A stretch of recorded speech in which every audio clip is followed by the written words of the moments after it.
the NBA built its brand on speaking out. LeBron James called out presidents. Coaches gave political speeches. Courts were painted with slogans of justice. But when Beijing called, the entire league went silent. It started with a tweet. Fight for freedom. Stand with Hong Kong. 7 words, 1 storm. Within hours, China blacked out NBA broadcasts. Sponsors fled. Billions were suddenly at stake. And America's loudest league chose silence. Not because of violence, not because of war, but because money talked louder. This isn't a basketball story. It's a story about power, who really holds it, and who's too afraid to speak. This is how China took the NBA without firing a shot. Chapter 1. The league that sold freedom. The NBA isn't just a sports league. It's an American export, packaged in red, white, and blue, and shipped across the world as proof that this country stands for something. It built its image on courage. LeBron James in a black hoodie, demanding justice. Steve Kerr in a gray suit, condemning gun violence. Players kneeling on hardwood courts where equality and freedom were stamped in bold letters. This wasn't just entertainment. It was activism. It was identity. It was the league that stood for something when others wouldn't, or so it seemed. Because behind the cameras, behind the statements and slogans, something else was growing. A quiet dependency on foreign money, on a market that didn't play by the same rules. And one day, that market would test just how far the NBA's values would stretch. Spoiler, not very far. Chapter 2. The tweet that triggered an earthquake.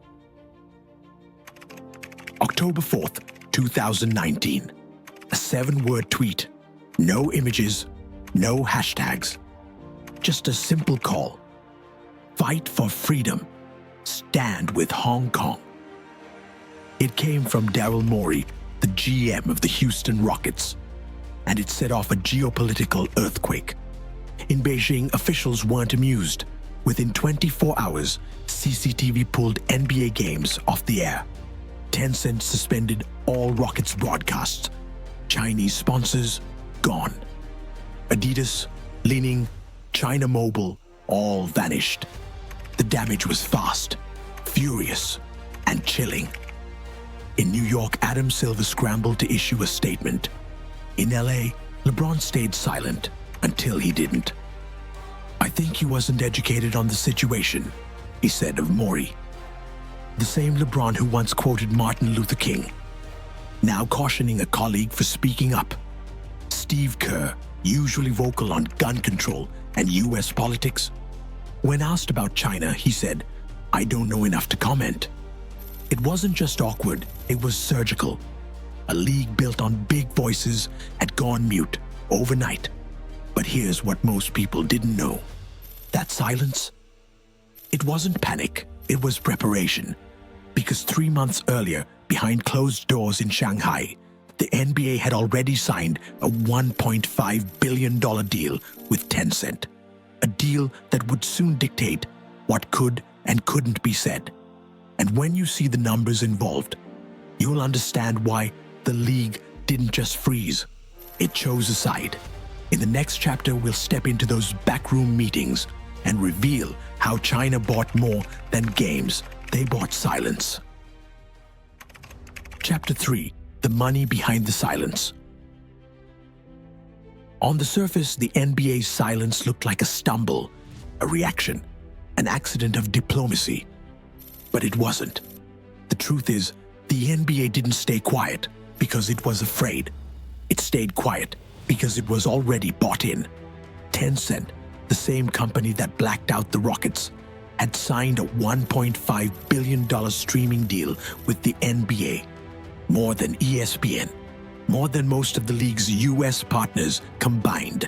Team owners, they held over $10 billion in Chinese-linked investments through private equity, real estate, apparel, and tech. And China, it had the one thing the NBA couldn't get anywhere else. A billion-person audience ready to buy jerseys, watch games, and follow stars like LeBron, Steph, and KD, as long as they said the right things. So silence wasn't an accident. It was a business strategy. And to understand just how deliberate that strategy became, you only need to imagine one room, a boardroom high above Shanghai's skyline, American executives, Chinese counterparts. No threats, no shouting, just a slide deck. One executive taps the screen. "These are your 5-year projections with China," he says, "and this is without." The Americans don't protest. They nod. The message was never said outright, but it didn't have to be. You can keep your billion-dollar brand as long as you never say the wrong thing.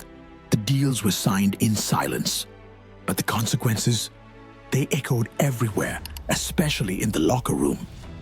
Because when the cameras rolled, even the league's loudest stars chose to stay quiet. Chapter 4. When silence becomes the brand. In America, NBA players are more than athletes. They're cultural titans. LeBron James once said, being more than an athlete meant using your voice, not just your game. He wore "I can't breathe" shirts, quoted MLK on Twitter, even called the US president a bum, and got standing ovations for it. But when reporters asked about China, LeBron paused. The man who never dodged a question dodged this one. It wasn't that they were afraid of speaking up, it's that they knew exactly what not to say. And that was the point, because one man did speak. Enes Kanter, who later changed his name to Enes Kanter Freedom after becoming a US citizen, dared to speak out. He wore sneakers that read "Free Tibet," called Xi Jinping a brutal dictator, spoke out about Uyghur genocide, surveillance, and oppression. The next day, Chinese networks blacked out Celtics games. And the season after that, Kanter was gone. No contract, no tryouts, no farewell tour. Just erased. He wasn't benched for poor stats. He was benched for being unprofitable. That wasn't silence. That was a warning. And the rest of the league got the message. Loud and clear. They didn't need to be told what to say. They didn't need to be threatened. They just looked at what happened to Kanter and remembered what they stood to lose. Enes Kanter Freedom was erased, and no one said a word. Not because they didn't care, but because they understood.